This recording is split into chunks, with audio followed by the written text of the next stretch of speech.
The Hillsborough County Sheriff's Office arrested 36-year-old Moses Escato, a local youth pastor, for what he's accused of doing to a 16-year-old. It started with, hey, I'll give you gifts and money in exchange for sexual photos and videos. Over time, they started meeting and actually having a secret sexual contact. Through their investigation of the pastor, they ended up arresting another man in Pinellas County, a registered foster parent in Pasco County. His name is Joel Lutz. Deputies say this 38-year-old was paying a child for sexual acts.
So we're talking about the connection of child trafficking, human trafficking, with the connection with the Super Bowls, and how important it is for this information to continue on surfacing. So we had the 2015 University of Arizona Bowl with the Seahawks and the Patriots.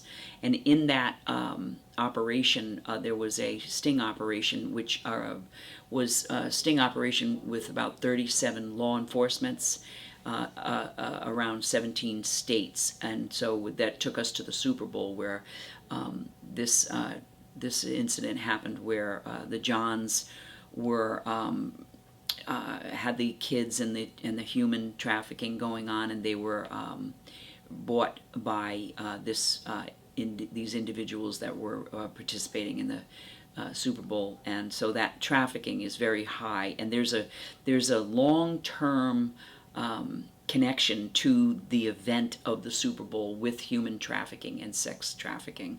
And we have that historical history going on, going back to, I think, probably 2010 in Miami, the Miami game, where hundreds of people were arrested on prostitution trafficking charges. And so that Super Bowl is an event where we have this connection, a huge connection. This huge and entertainment spectacle brings together sort of a lot of men with a lot of money from around the globe with very little accountability. You know, not many of those guys are bringing their families to the Super Bowl with them. And because of that, it ran the risk of a higher degree of human trafficking. So we really got out ahead of that.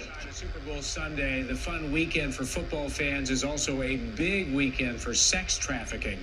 Cook County Sheriff just led a nationwide sting operation. For years, Sheriff Tom Dart has been going after pimps, and the website Backpage.com. I want to talk about where they're being held in certain states. We see this now in a border problem we have with children just being dropped at the border now.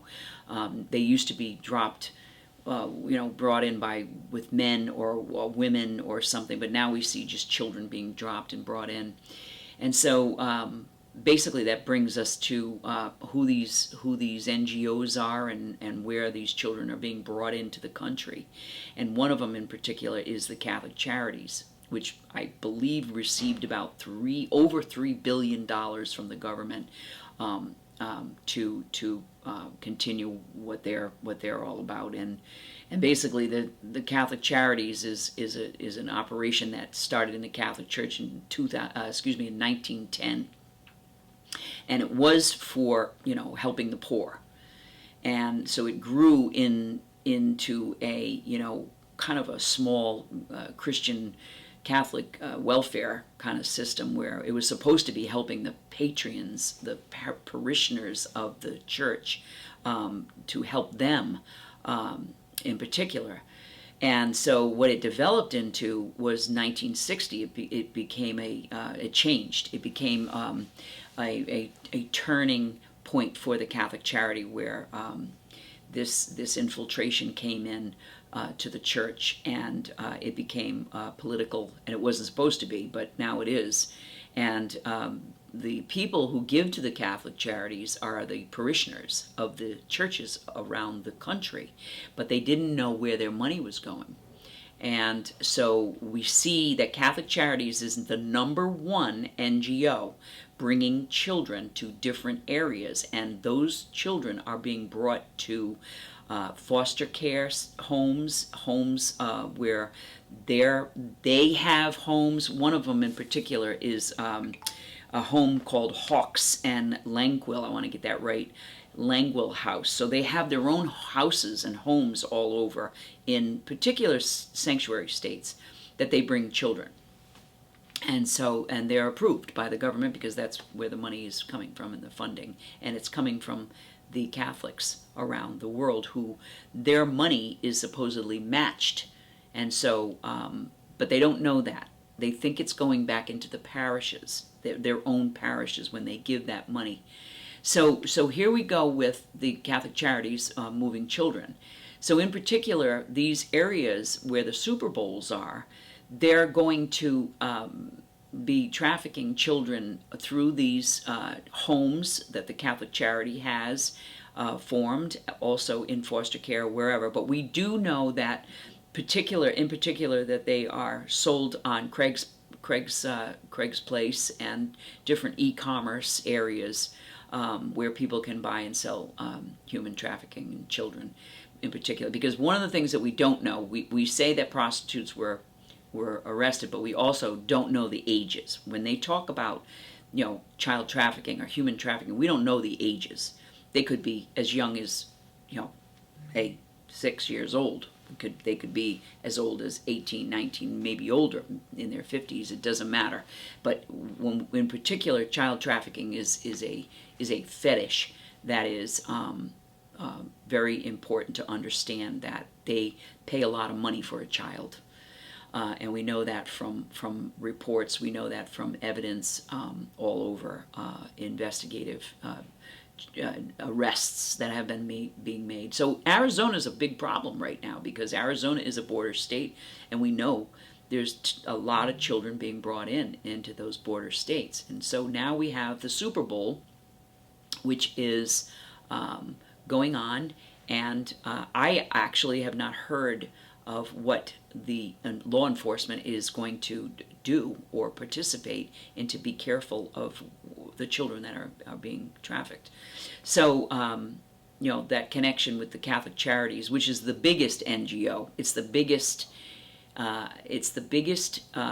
church, universal church there is in the world. So I bring that in because I worked for the Catholic Church, and I know where the money is, and I know where the Catholic Charities money is, and the deceit that that the parishioners, the people of the Catholic Church, don't know exactly where their money's going.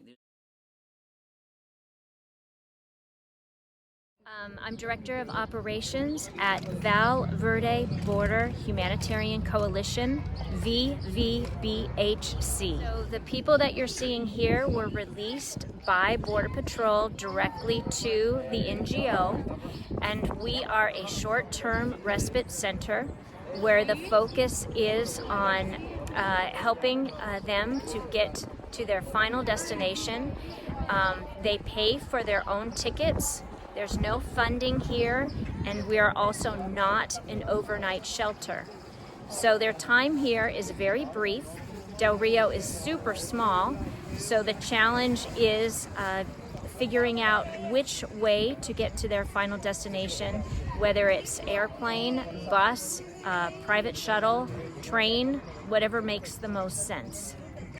Your taxpayer dollars are being used, and we now know this, to fly migrants across the country. That's not us saying it. That's not an investigation. This is a nun who helps relocate people who have entered the country illegally. Take a listen. I guess you could say got lucky to get reimbursed to some of the efforts that we've been doing for so long, and so that's good. I'm glad and that is taxpayers' money. That is taxpayers' money. Her group helps put these people on trains and buses with a one-way ticket to the city of their choice. Now, the Biden administration is paying this group back, and the price tag isn't cheap. We'll get to the price tag in a minute. This is video of the people lining inside the San Antonio airport. Allie Bradley took this video. As we've reported, not all of these migrants are traveling in family units. That's important because under current law, single adults are to be deported immediately to slow the spread of COVID. Single adult males, though, have been coming in groups to airports and buses. Right here, yeah. Okay, I have a question. Yeah. You are from an NGO in helping those refugees? Yes. Okay, how does it work? Because I saw a lot of those few people because I was doing a holiday in Tucson. So how does this work? You help them? So basically, we help those seeking asylum. Yeah. We provide food, shelter, obviously a place to stay until they find a travel site. For example, this gentleman, his family purchased him a ticket to fly. He's going to Washington. So what we do is we provide the service to bring him to the airport, and then he flies out. So his parents paid for it? I believe it was a cousin. A cousin, okay. Yeah, a cousin. So this is like a sponsor or something? It's called a sponsor. It's exactly right. And I have a question because if all those refugees are coming over, yes. And I heard a lot that NGOs helping them. NGO? Non-profit organizations to get them to their families. Oh, yeah. Yes. Uh-huh. Yeah, are you like that? Because I'm just curious. Uh-huh.